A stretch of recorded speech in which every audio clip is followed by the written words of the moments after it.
Alright, and hello everybody, and welcome back to another fig review.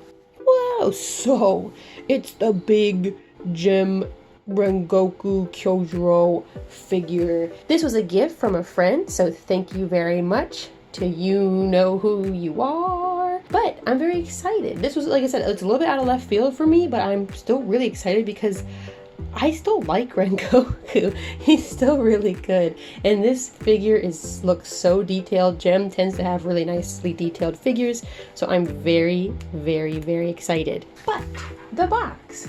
A classic, just, anime figure box. We got a picture of the figure with some text that I don't know how to read. More text, more pictures. A cool flame effect window on the side with his name as well. It's a good box. Pretty cool. I like all the flame effects that we have on the side as well. It just looks good. It's pretty standard. On the top we have more flame figure effects. And there's the bottom. It's really simple, so what do you expect? We gotta take him out though. Sorry if any of the angles look funny while I'm doing some of this stuff. I can't see it exactly, so don't know what it says, but there is more text inside on the little slips. Yo, he's chunky boy. And so you can see the inside. I know it's kind of got the, the plastic shine on it, but you can mostly see it's got his name on the back. It's another kind of like sandy fire effect inside with like a pale orange. It looks pretty cool. Can't complain. Now his packaging. There is the front shell, and here is the back of the shell. It's just one big honking piece. All right, actually I lied. It's not just, front panel, back panel. There is a second sleeve back here. Boom, that separates. They just taped it together well where it didn't like fall out immediately. That just has the flame effects and his base. Now, looks like we're gonna be doing some assembly. All right, but let's get a look at this base first. I mean, first of all, very, very cool.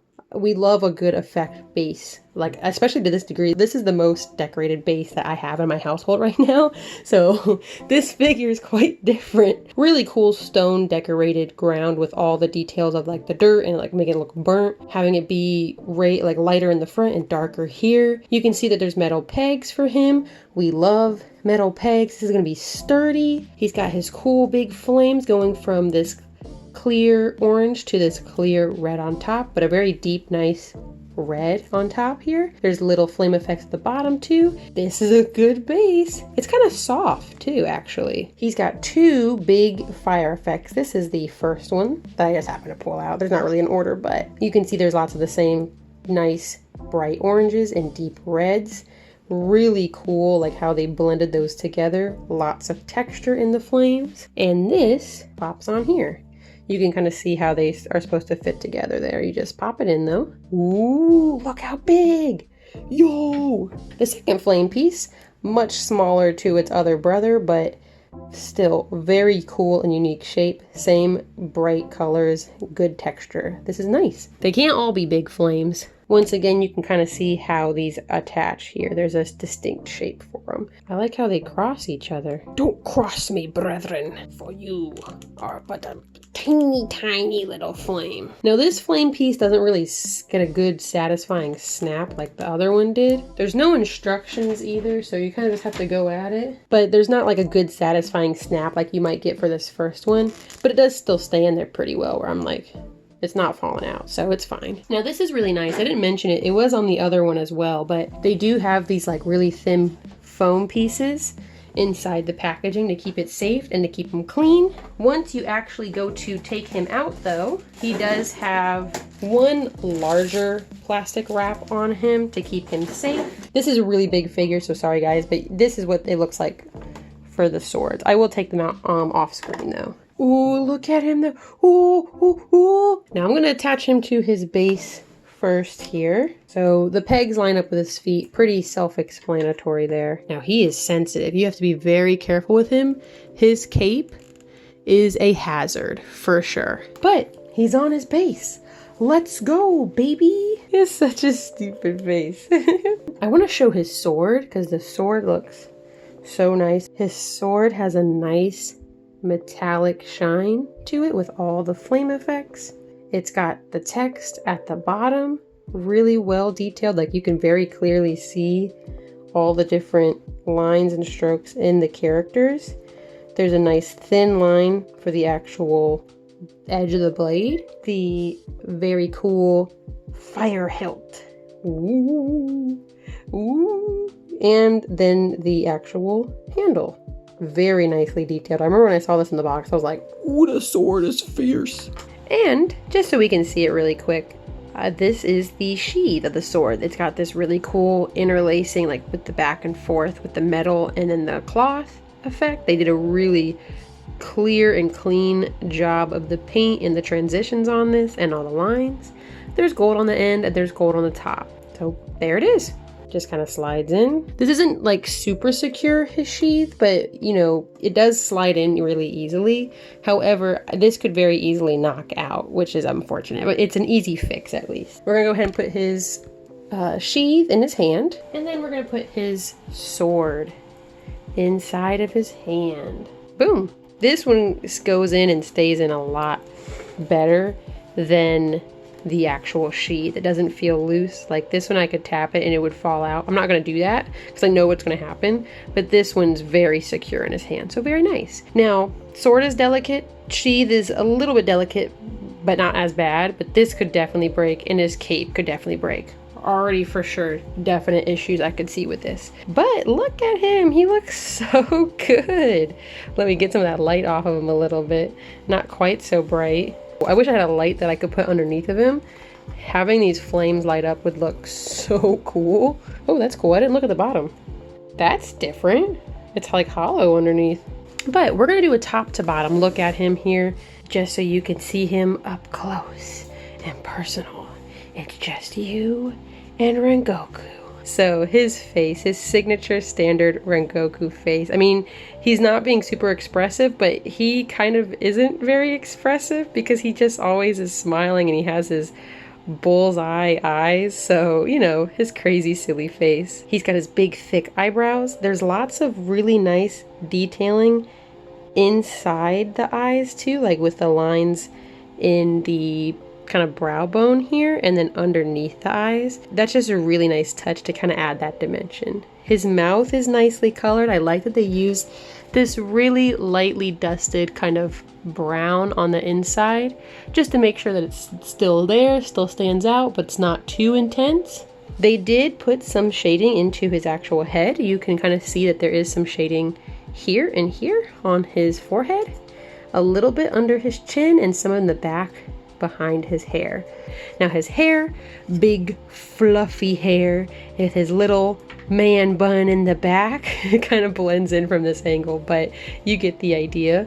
Once again, very nicely shaded. There's a lot of detail, and all his red tips also slightly shaded as well. But I love all these details. I love all the hair interlacing with each other.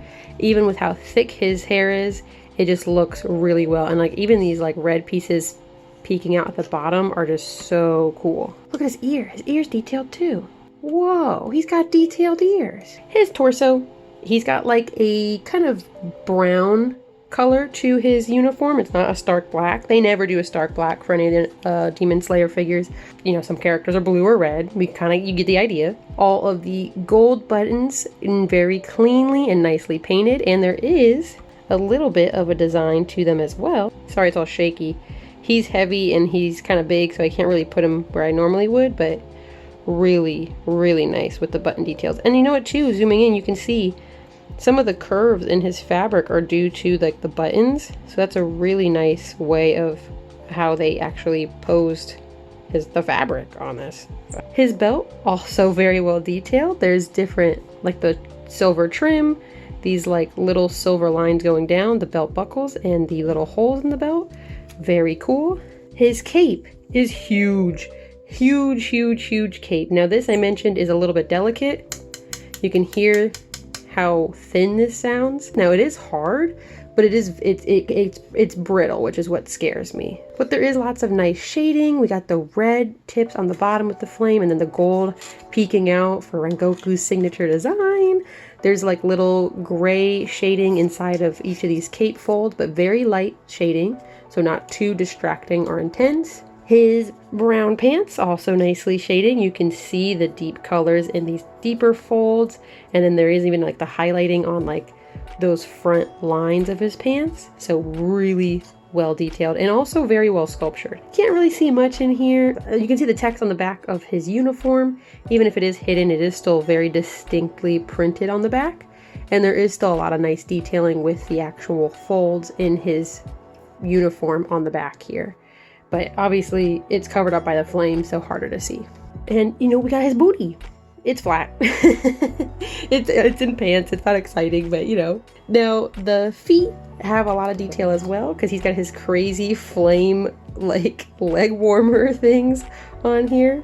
It's cool. They have like a matte color for the red part of the leg warmers, and then there's like a little bit of a shine to the gold orange on the flame design. So I think it kind of helps add that little bit of extra pop to those flames on them. And he's got his little flippy flaps, his little sandals. All of this is really well shaded. I mean, there's the deep browns and the crevices of the red, kind of like again, that burgundy color. But his socks are also shaded. He's got the gray for his sandals. If you look on this side, you can actually see the texture in the sandals. It's nothing spectacular, but it's still well shaded. So this is a really nicely done figure.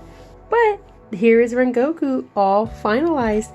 He is really well painted. His sculpture is really well done. I think this is a fantastic figure. Now there's not a whole lot of like super in-depth details I can give because at the end of the day he is still wearing just like his brown uniform, but because he has this cool cape with all the textures and all the details and like his weird shoes, luckily there's still a little bit more to talk on here than maybe some other Demon Slayer figures. But he looks fantastic. I maybe would have liked a little bit more of a dynamic pose because dynamic poses are always better, especially with this cool flame effect.